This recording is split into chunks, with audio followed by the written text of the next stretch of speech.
3 years of marriage ended not with a scream, but with the beep of a scanned boarding pass that flashed red. Standing in the middle of Teterboro Airport, Isabella watched the man she loved wrap his arm around another woman and board the Gulfstream intended for their anniversary. He didn't just leave her. He laughed. "You don't fit in my world anymore, Bella.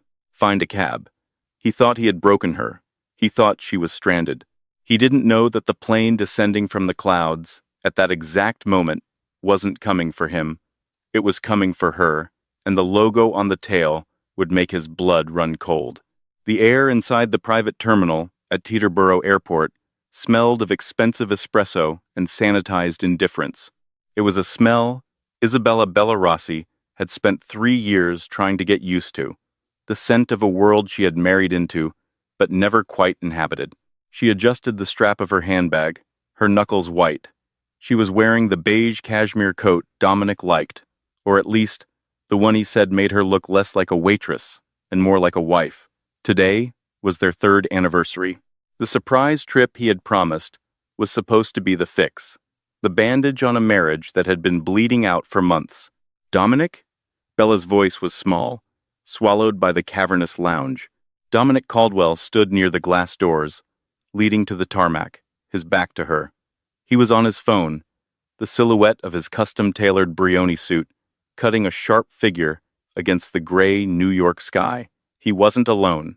Standing next to him, laughing at something he'd just whispered, was Tiffany, Dominic's executive assistant. She was 23, blonde, and wearing a skirt that cost more than Bella's first car. Bella walked forward, the click of her modest heels echoing. "Dom," the pilot said, "we're ready to board. Why is Tiffany here?" Dominic turned. He didn't look guilty. He looked annoyed, like a man who had been interrupted during an important business call. He slid his phone into his pocket and sighed, sharing a look with Tiffany that made Bella's stomach drop. "Change of plans, Bella," Dominic said, his voice smooth, devoid of affection. "Change of plans? It's our anniversary. We're going to Street Bart's." "I am going to Street Bart's," Dominic corrected, stepping closer to Tiffany. He rested a hand on the small of the other woman's back. The gesture was possessive, casual, and devastating. "Tiffany is coming with me. You are not." The world seemed to tilt on its axis. I don't understand." "It's not complicated, Bella. Look at you." He gestured vaguely at her, his eyes scanning her anxious face, her sensible shoes, the desperate hope in her eyes. "I need a partner who elevates me, someone who understands the industry, the image. You're sweet, but you're an anchor. You weigh me down." "I'm your wife," she whispered. "Not for much longer. My lawyers drafted the papers this morning. They'll be on the kitchen counter when you get back to the city." "You're leaving me? Here?" Tiffany giggled, covering her mouth with a manicured hand. "Dom, stop being so mean. She looks like she's going to cry." "She always cries," Dominic said dismissively. He pulled a ticket from his pocket, her boarding pass, for the private charter he had booked. With a slow, deliberate motion, he tore it in half and let the pieces flutter to the polished floor. "I canceled your seat. Security will escort you out. Don't make a scene, Bella. It's embarrassing enough that I married you." He turned his back on her. The glass doors slid open, letting in the roar of jet engines and the smell of jet fuel. Bella watched, frozen, as her husband walked out onto the tarmac, guiding his mistress toward the sleek, white Cessna Citation Latitude, waiting for them. The heavy glass doors slid shut, sealing her in. "Ma'am?" A security guard, looking genuinely pitying, stepped forward. "I'm going to have to ask you to clear the lounge. Mr. Caldwell's instructions." Bella couldn't breathe. The humiliation burned her skin. She grabbed her suitcase, a battered Samsonite that looked absurdly out of place here, and walked toward the exit. But her legs felt like lead. She stopped just outside the automatic doors, standing on the curbside concrete, the cold wind whipping her hair across her face. She checked her phone. No Uber available for 20 minutes. Her bank app notification popped up. Account frozen. Dominic, he was thorough. He hadn't just left her. He had stranded her without a dime. She sat down on her suitcase, right there on the curb of the private airport, and buried her face in her hands. The tears finally came, hot and angry. She had given him everything. She had signed the prenup without reading it, because she trusted him. She had cut off her loud, chaotic Italian family, because he said they were too much. She had erased herself to be Mrs. Dominic Caldwell. And now, she was nothing. 10 minutes passed. Bella was shivering, trying to figure out if she had enough cash in her wallet for a bus ticket back to Queens. Suddenly, the ground vibrated. It wasn't the rumble of a car engine. It was deeper, a low-frequency hum that seemed to shake the bones in her chest. The wind picked up, whipping her hair violently. Bella looked up. Above the tarmac, descending through the overcast sky like a darker shadow, was a monster. It wasn't a small Cessna like Dominic's. It was a Bombardier Global 7500, the longest range, most luxurious business jet in the world. But it wasn't white. Most private jets were white. This one was matte black, absorbing the light around it. The tail fin bore a single insignia in gold, a stylized lion rampant. Even the ground crew stopped what they were doing to watch it land. It touched down with impossible grace, the thrust reversers roaring like thunder, drowning out the pathetic whine of Dominic's jet, which was still taxiing for takeoff. The Black Beast didn't taxi to the general holding area. It turned and headed straight for the VIP curb, where Bella was sitting. Bella stood up, confused, grabbing the handle of her suitcase. She needed to move. This was clearly some head of state, or a billionaire, far above Dominic's pay grade. She was in the way. She began to drag her suitcase down the sidewalk, head down, trying to disappear. Screech, a black SUV, an Escalade with tinted windows and diplomatic flags on the fender, peeled around the corner of the terminal and blocked her path. Bella gasped, backing up. "I'm leaving. I'm sorry." The doors of the SUV flew open. Two men, in dark suits, with earpieces, stepped out. They didn't look like airport security. They looked like Secret Service. "Isabella Rossi?" one of them asked. "Not Mrs. Caldwell. Rossi. Her maiden name." Yes?" Bella stammered, gripping her coat tighter. "If this is about my husband, I'm leaving." "This is not about Mr. Caldwell," the agent said. His tone was respectful, almost deferential. He tapped his earpiece. "Target acquired. Package is secure." The matte black Bombardier had come to a halt, just 50 yards away. The stairs began to unfold automatically. At the top of the stairs, a man appeared. Even from this distance, the aura of power he projected was palpable. He was tall, wearing a charcoal gray suit that made Dominic's tailoring look off the rack. He had dark hair, slightly windblown, and he descended the stairs with the urgency of a man marching into war. Bella squinted. She knew that walk, but it was impossible. The man reached the tarmac and strode toward her, the security detail parting like the Red Sea. As he got closer, Bella saw his face, sharp cheekbones, eyes the color of storm clouds, and a scar running through his left eyebrow that gave him a dangerous edge. "Alessandro," she whispered. "Alessandro Moretti, the shark of Sicily, the man who had disappeared from her life 5 years ago, the man Dominic hated more than anyone on earth, because Alessandro's shipping empire was the only thing standing between Dominic and global dominance." Alessandro stopped 3 feet in front of her. He ignored the airport staff, gaping at him. He ignored the Escalade. His eyes scanned her face, noting the tear tracks, the shivering, the sheer defeat in her posture. His jaw tightened, a muscle feathering in his cheek. "Who did this?" His voice was low, a growl that sounded more like a threat than a question. "Dominic," Bella managed to say. He left me. He canceled my ticket." Alessandro's eyes shifted to the runway behind her, where Dominic's white Cessna was just beginning its takeoff roll. Alessandro watched it for a second, his expression unreadable, calculating. "He left you," Alessandro repeated, the absurdity of the statement seeming to offend him personally. He had a diamond in his hand, and he threw it in the mud. He turned back to Bella and extended a hand. He wasn't wearing a wedding ring. "You are cold, Isa. Come." Isa. Only he called her that. A nickname from a summer in Tuscany, a lifetime ago. "I can't," Bella said, looking down at her cheap suitcase. My cards are frozen. I have nowhere to go. I can't pay you for a flight. Alessandro laughed, a short, dark sound. Pay me? Isabella, look at the tail of the plane. She looked. The gold lion, the crest of the Moretti family. I didn't land in New Jersey because I enjoy the scenery, Alessandro said, stepping closer, his voice dropping to a velvety whisper that made her knees weak. My security team flagged a distress signal on your personal accounts. I was halfway to London. I turned the bird around. You turned around? For me? I would turn the world around for you, if you let me, he said intensely. Now, get in the plane. We have a schedule to keep. Where are we going? Bella asked, dazed. Alessandro gestured to the open door of the black jet, where a flight attendant was already waiting with a glass of champagne. Dominic is going to Street Barts to play at being rich, Alessandro said, a cruel smirk touching his lips. We are going to Milan. The annual Global Merger Gala is in 2 days. Dominic will be there, begging for investors. He leaned in, his breath warm against her ear. And you, Isabella, are going to be the one who decides if he gets a penny. Bella stared at him. I don't know anything about business. He told me I was useless. Alessandro took her hand, his grip warm and firm. He lied. You are a Rossi. Your grandfather didn't just bake bread, Bella.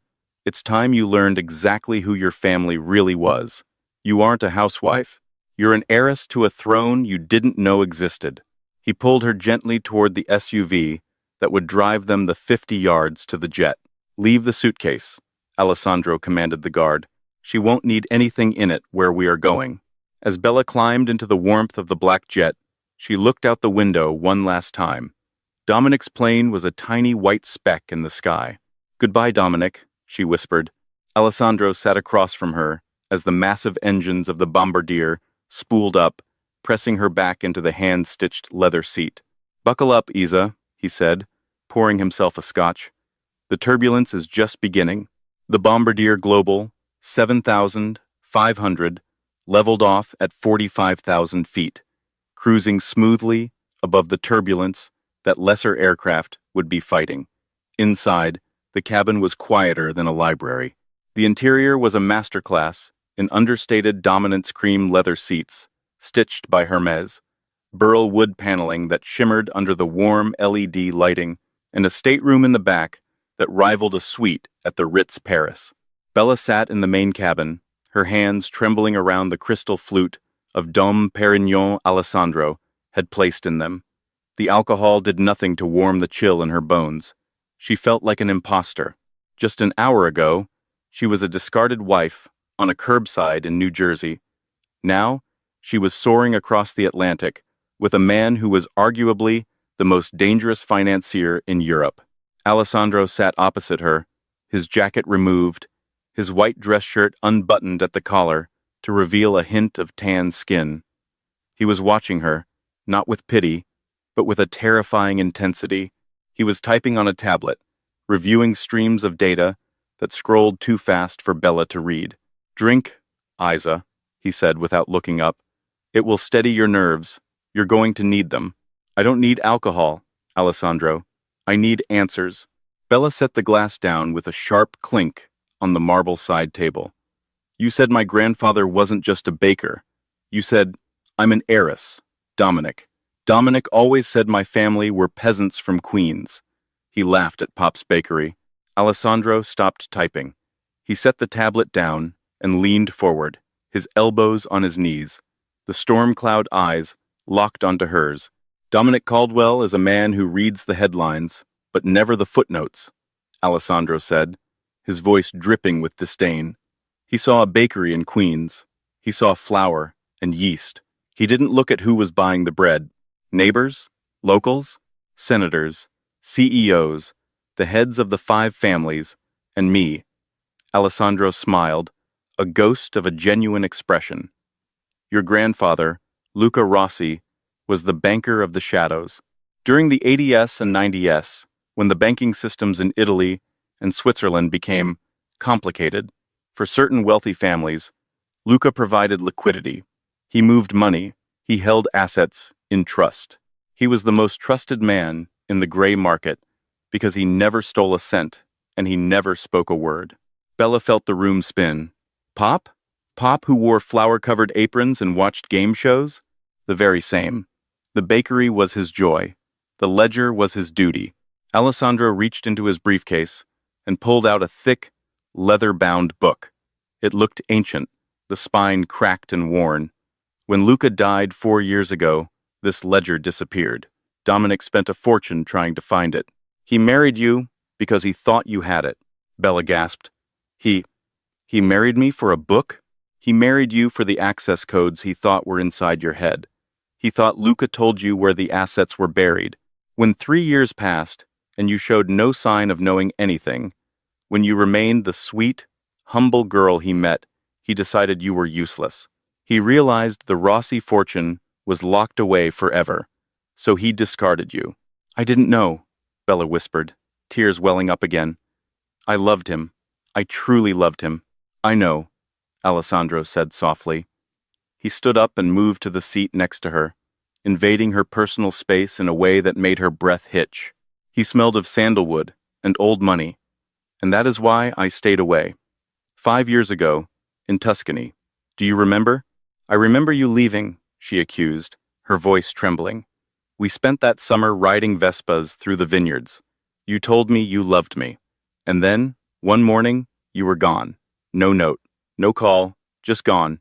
I left because Luca asked me to, Alessandro admitted, his voice rough. He knew my world, the cutthroat mergers, the hostile takeovers, the enemies I have in Russia and China. He didn't want that for his granddaughter. He wanted you to have a simple, safe life. He made me swear to leave you alone. He reached out, his thumb brushing away a tear that rolled down her cheek.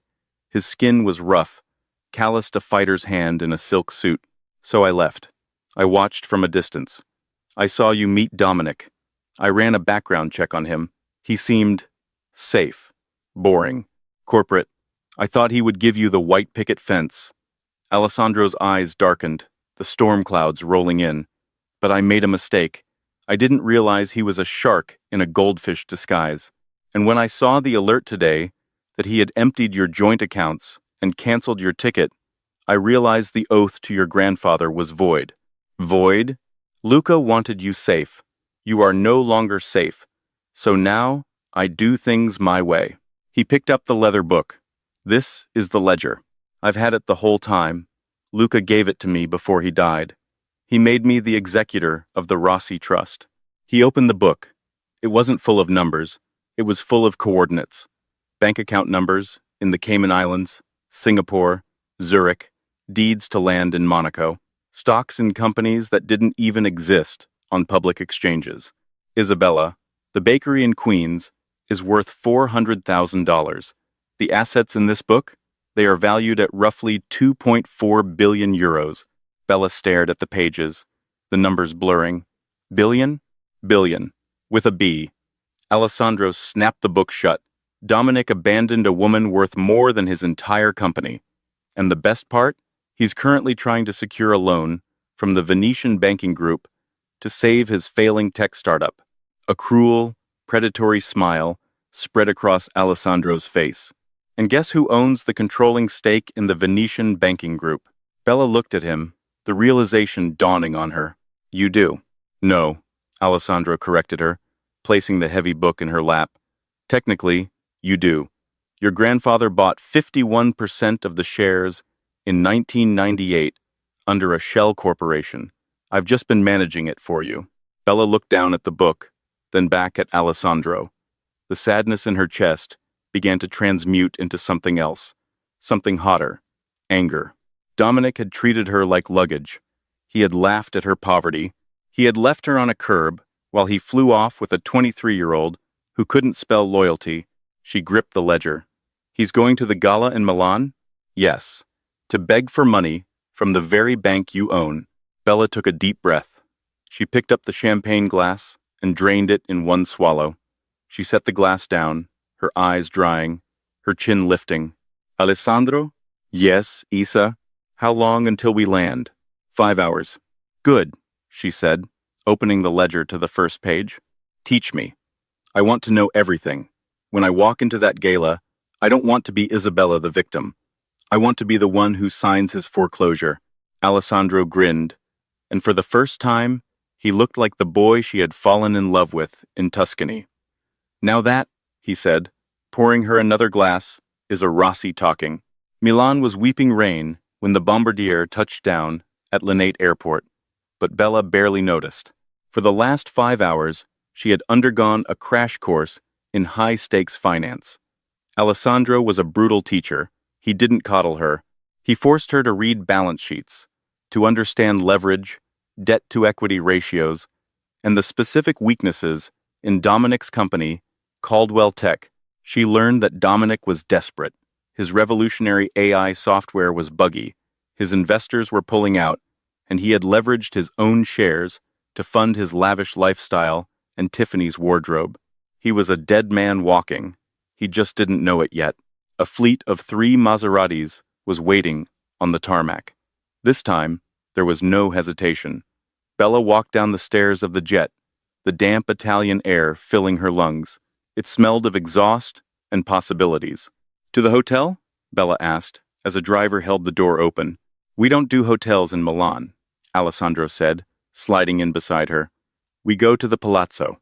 The Palazzo Moretti was a fortress in the heart of the city, hidden behind high stone walls covered in ivy.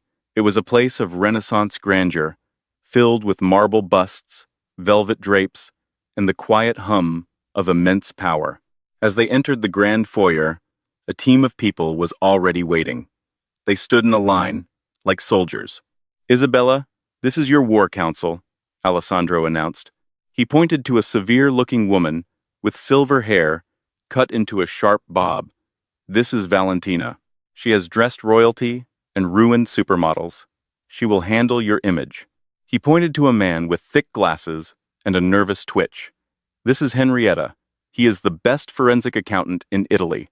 He has been tracking Dominic's spending for the last 6 hours." And finally, a younger woman with a tablet. "This is Clara. She handles PR. By tomorrow morning, the narrative changes." Valentina stepped forward, eyeing Bella up and down with critical precision. She pinched the fabric of Bella's beige coat, the one Dominic liked. "Burn it," Valentina said. "It smells of submission." "I like it," Bella said weakly, though she knew she was lying. "It is the armor of a woman who waits to be told what to do," Valentina said, her accent thick and unforgiving. "Tonight, you do not wait. Come, we have work to do." For the next 4 hours, Bella was poked, prodded, scrubbed, and polished. Her hair, which she usually wore in a messy bun because Dominic said it looked homey, was blown out into sleek, dark waves that cascaded down her back like liquid silk. Her makeup was applied to highlight the sharp angles of her face she usually tried to soften. But the dress was the weapon. It was a custom Versace, archival, pulled from a vault, black velvet, strapless, with a slit that ran dangerously high up her thigh. It fit her like a second skin. Around her neck, Alessandro fastened a necklace, diamonds, and emeralds that felt heavy and cold. "The Moretti emeralds," he said, fastening the clasp at the nape of her neck. His fingers lingered on her skin. "My mother wore these. They are said to bring bad luck to men who lie." Bella looked in the floor-length mirror. She didn't recognize herself. The woman staring back wasn't Bella the housewife. She was Isabella Rossi, the billionaire heiress. She looked tall, dangerous, and incredibly expensive. "You look." Alessandro's voice trailed off. He stood behind her in the mirror, wearing a tuxedo that made him look like the next James Bond. "You look like the end of his world." "I feel like I'm playing dress-up," Bella admitted, her hands shaking slightly. "You are not playing," Alessandro said, turning her around to face him. He took her hands. "Dominic is at the Principe di Savoia hotel right now. Our intel says he is screaming at his staff because his credit card was declined at the hotel bar." Bella's eyes widened. "You did that?" "I might have made a phone call to the credit bureau.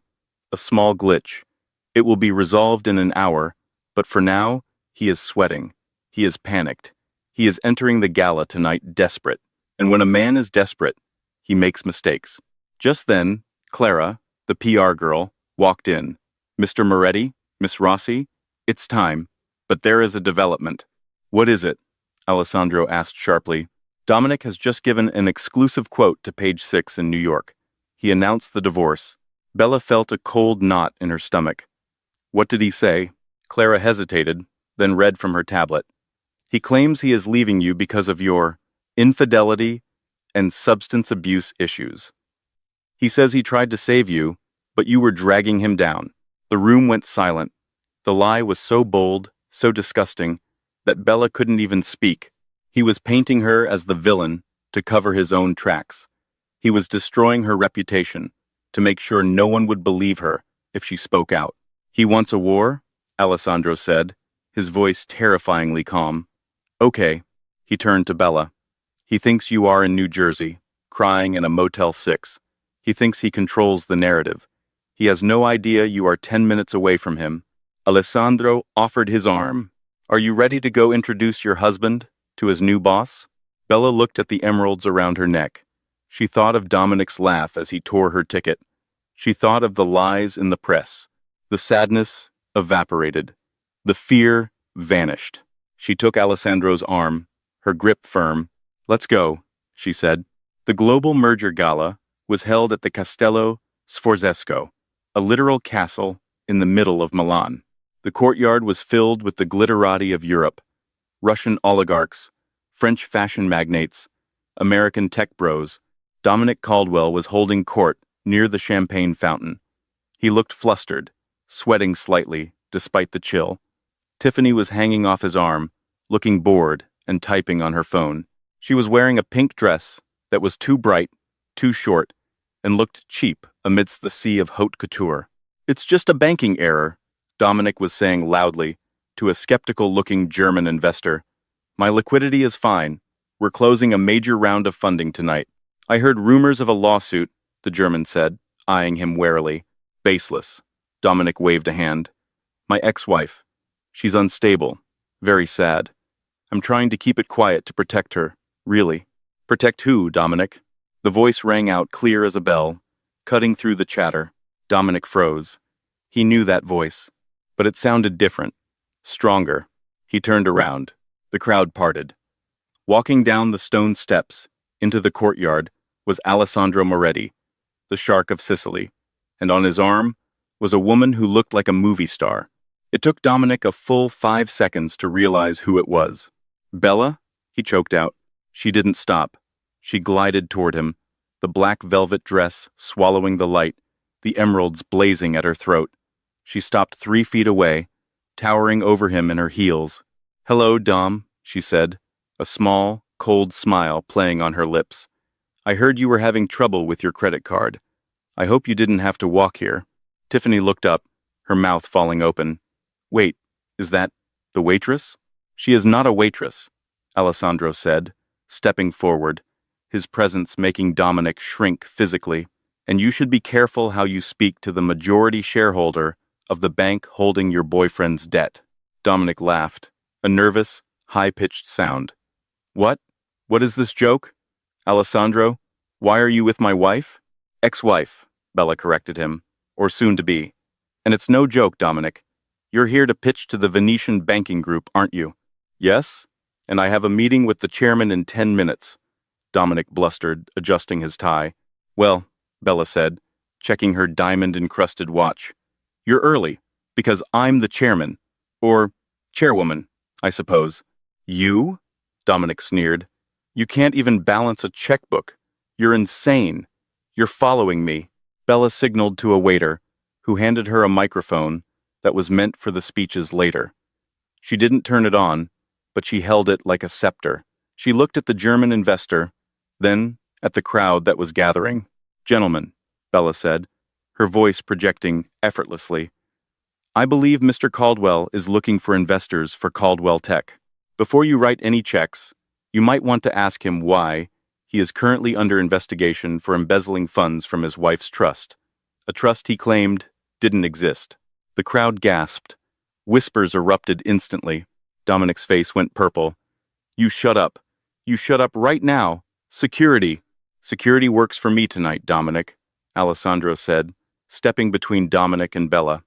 This is a private event, and your name isn't on the list. I was invited, Dominic screamed. By the old board, Bella said calmly.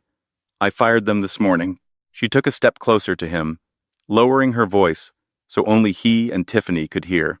You left me at Teterboro with nothing, Dom. You tore my ticket. So now, I'm tearing yours. She snapped her fingers. Two massive security guards materialized from the shadows. Escort Mr. Caldwell and his guest out, Bella commanded, and make sure they wait on the curb. No taxis are allowed inside the castle walls. You can't do this, Dominic screamed, as the guards grabbed his arms. Tiffany started shrieking as her heel broke on the cobblestones. Bella, I'm your husband. I made you. You didn't make me, Bella said, turning her back on him as he was dragged away, his expensive shoes scraping against the ancient stones. You just woke me up. She turned back to Alessandro, her heart hammering in her chest like a war drum. The adrenaline was intoxicating. Alessandro offered her a fresh glass of champagne. His eyes were shining with pride. Round 1, to Mrs. Rossi, he murmured. It's Miss Rossi, she corrected him, taking the glass. And I'm just getting started. But as Dominic was dragged out, Bella saw a man in the shadows of the archway, watching them. He wasn't looking at the scene with amusement like the others. He was on a phone, staring directly at Alessandro with a look of cold calculation. It was Victor Sterling, Alessandro's greatest rival, and a man known for playing much dirtier games than Dominic ever could. Bella felt a shiver that had nothing to do with the cold. Dominic was a pawn, but the king had just entered the board. The adrenaline from the gala didn't fade. It crashed. 2 hours after Dominic was dragged, kicking and screaming from the Castello Sforzesco, Isabella sat on the terrace of the Palazzo Moretti, wrapped in a silk robe that cost more than her entire wardrobe back in Queens. The Milanese night was cool, the city lights twinkling below like scattered diamonds. Alessandro was pacing. He had shed his tuxedo jacket, his tie undone, a glass of amber liquid in his hand. He wasn't celebrating, he was calculating. Victor Sterling, Alessandro muttered, looking at the skyline. I should have known he would be there. He's been trying to acquire the Venetian banking group for a decade. He sees blood in the water. But we won, didn't we? Bella asked, shivering slightly. Dominic is humiliated. The investors saw me. They know I hold the reins. You humiliated a narcissist, Isa, Alessandro said, stopping to look at her. A narcissist doesn't retreat when he's wounded. He finds a bigger weapon, and Victor Sterling is a nuclear bomb. As if on cue, Alessandro's phone buzzed. It was a secure line, he answered, his face hardening into granite as he listened. When? He barked. Freeze it. Now. He hung up and threw the phone onto the velvet sofa. What is it? Bella stood up, the fear returning. Sterling didn't just watch. He made a move. While we were at the party, his lawyers filed an emergency injunction in the International Court of Arbitration in London. He's claiming that the transfer of the Rossi Trust to you is fraudulent. But it's not. It's my inheritance. He claims your grandfather was mentally incapacitated when he signed the final codicil. He claims I manipulated the documents. And the worst part? He has a witness who is swearing an affidavit to support the claim. Bella felt sick. Who? Who would lie about Pop? Alessandro looked at her, his eyes full of apology. Dominic? Bella sank back onto the chaise lounge. Of course, Dominic had spent 3 years digging for the money. He knew just enough about the timeline of Luca's death to fabricate a story. He was trading his testimony for a bailout from Sterling. So, what does this mean? She whispered. It means your assets are frozen again. The bank accounts, the properties, the shares in the Venetian group. Until the hearing in 48 hours, you are technically penniless again. And if we lose, I go to prison for fraud, and Dominic gets control of the trust as your legal guardian, citing your incompetence. The silence on the terrace was deafening. He wants to declare me incompetent? Bella's voice wasn't scared anymore. It was cold. It's a classic move, Alessandro said, pouring another drink. He paints you as the hysterical, abandoned wife. He says you're having a breakdown. He takes conservatorship over you. Bella stood up and walked to the edge of the balcony. She looked down at the dark garden below. She thought about the 3 years of insults, the way he made her feel small, the way he looked at Tiffany. Alessandro, she said, not turning around. Yes? Do we still have the jet? The bombardier is mine, not the trust's. It's fueled and ready. And do you still have contacts in the gray market that my grandfather used? Alessandro put his glass down slowly. I do. But those are dangerous waters, Bella. Sterling operates in the daylight of the courts. If we go into the shadows, Dominic thinks I'm a victim, she said, turning to face him. The moonlight hit the determination in her eyes. He thinks I'm the girl who cries at airports. I want to show him who I really am. And who is that? I'm the granddaughter of the banker of the shadows. Sterling wants to play dirty? Let's play dirty. Alessandro stared at her for a long moment. Then, a slow, dangerous grin spread across his face. Get dressed, Isa. We're going to Zurich. The flight to Zurich was short and tense. They landed at a private airfield at 3 a.m. A discreet Mercedes took them not to a bank, but to a nondescript building in the industrial district. Inside, the air smelled of ozone and stale coffee. Rows of servers hummed in the darkness. This, Alessandro said, gesturing to the room, is the archive. Your grandfather didn't just keep a paper ledger. He kept insurance. He introduced her to a young man named Cale, a hacker with tattoos up his neck and a warrant out in 3 countries. Cale didn't look up from his 3 monitors. We need the Sterling files, Alessandro said. Cale's fingers flew across the keyboard. Victor Sterling? That's expensive, boss. Put it on my personal tab, Alessandro said. And I need everything. The offshore accounts, the bribes to the zoning commissioners in London, the hush money to his former secretaries. Bella watched the screens. You have all this? Your grandfather believed that every billionaire has a skeleton in the closet, Alessandro explained.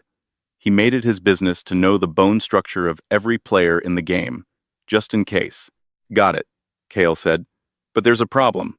The files are encrypted with a biometric key, a fingerprint, Alessandro cursed. Luca's fingerprint. We can't access it. No, Cale said, spinning his chair around. Not Luca's. The system was updated 4 years ago. The key was transferred. Bella stepped forward.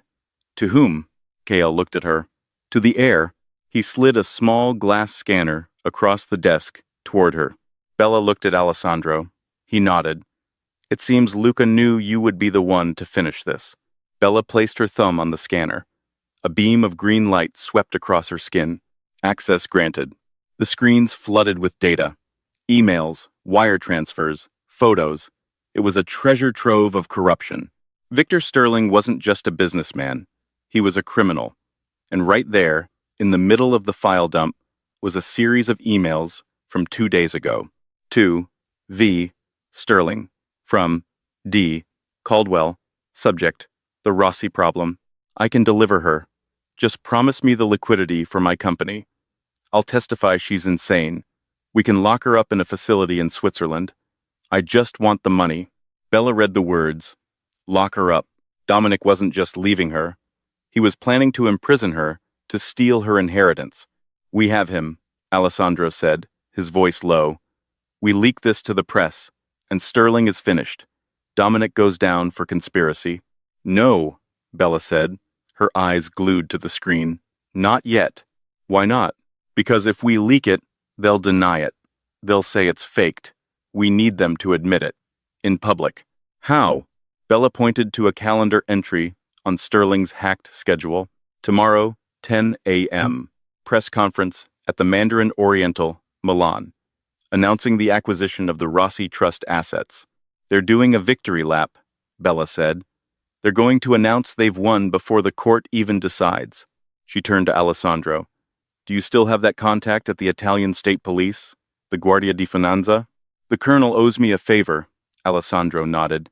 Good, Bella said, pulling her coat tighter. Tell him to bring handcuffs.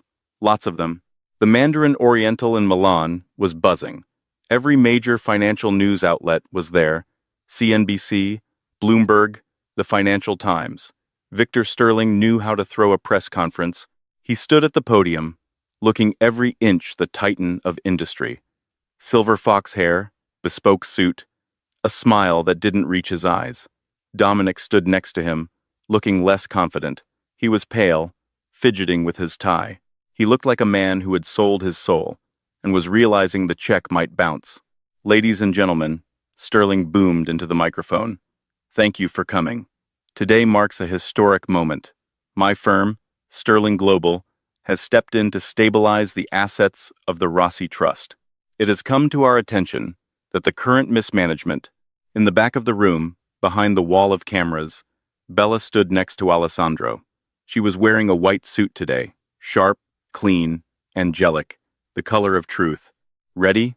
Aleandro whispered, squeezing her hand. Ready, she said.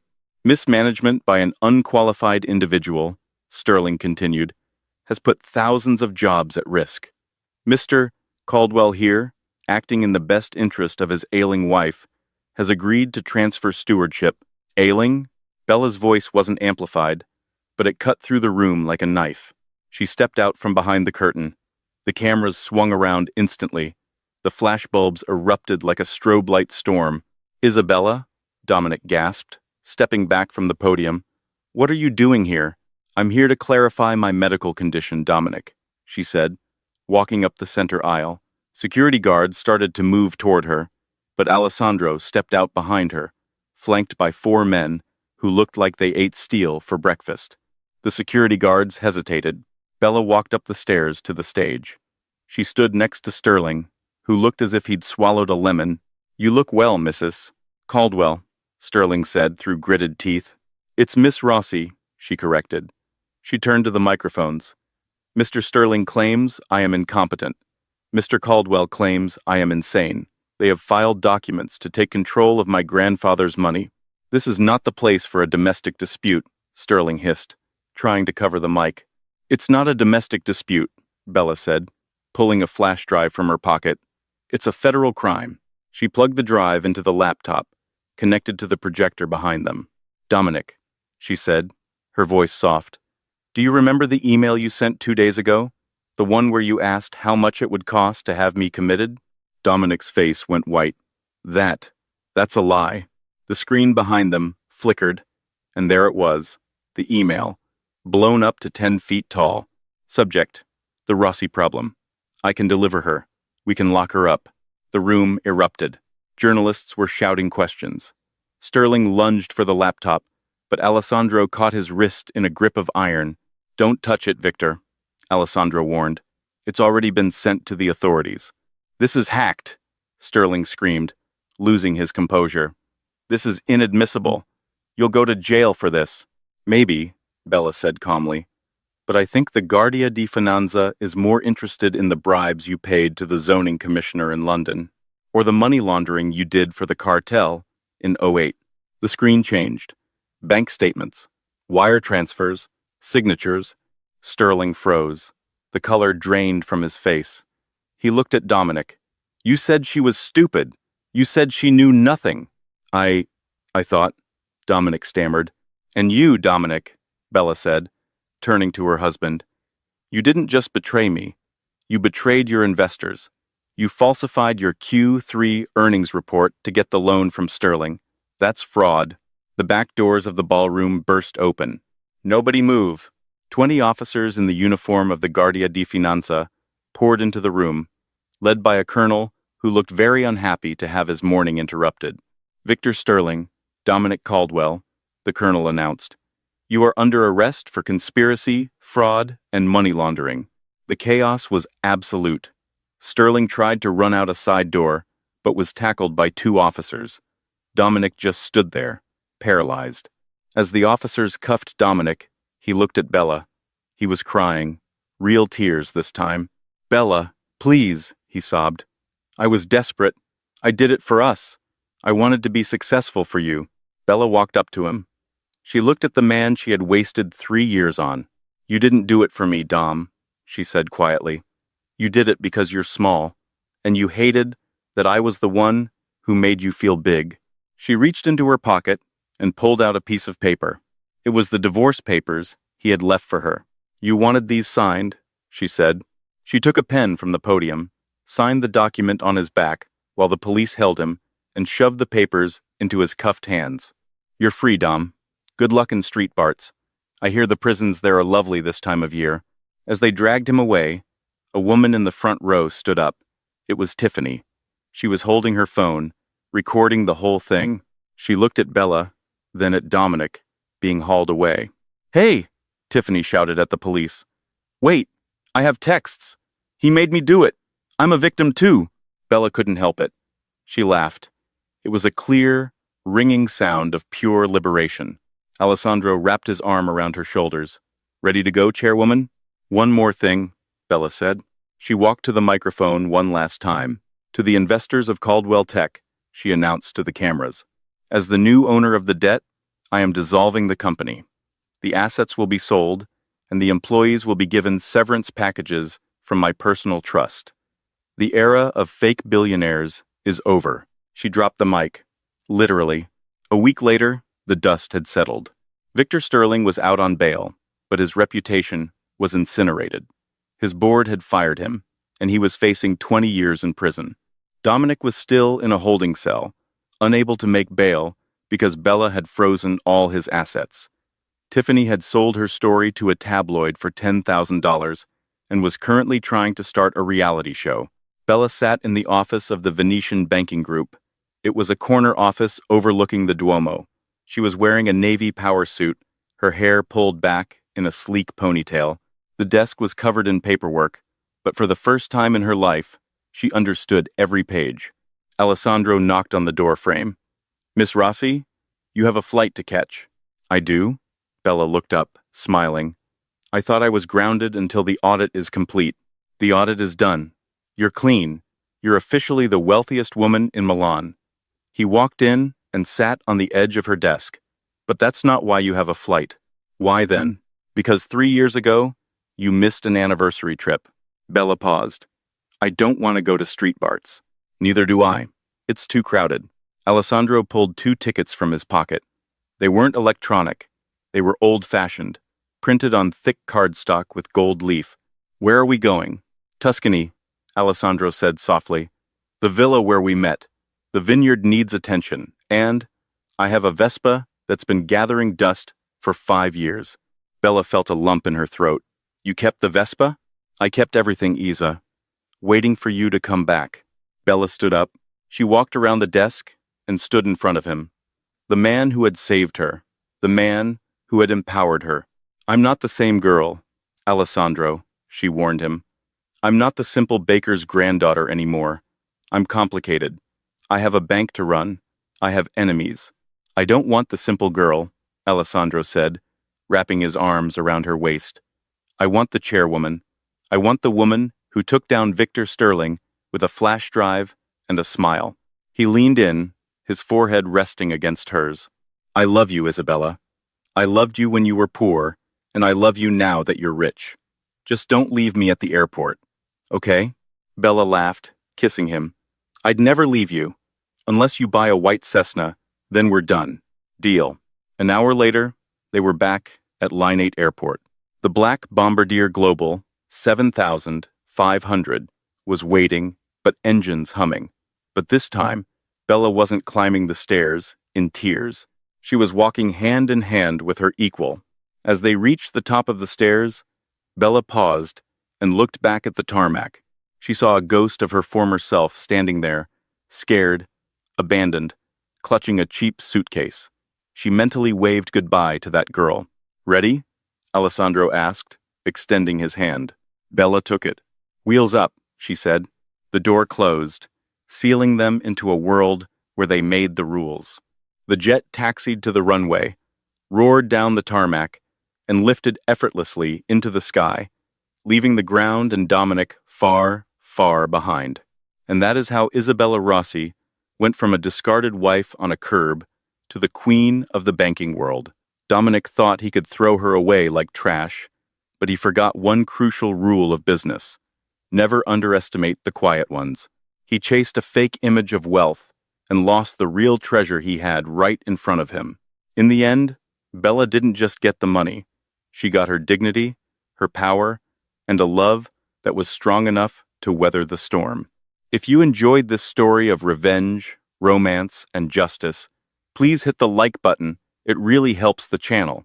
Subscribe and ring the bell so you never miss a new story. And tell me in the comments, if you were Bella, would you have forgiven Dominic, or was leaving him in jail the perfect ending? Let's talk about it down below. Thanks for watching.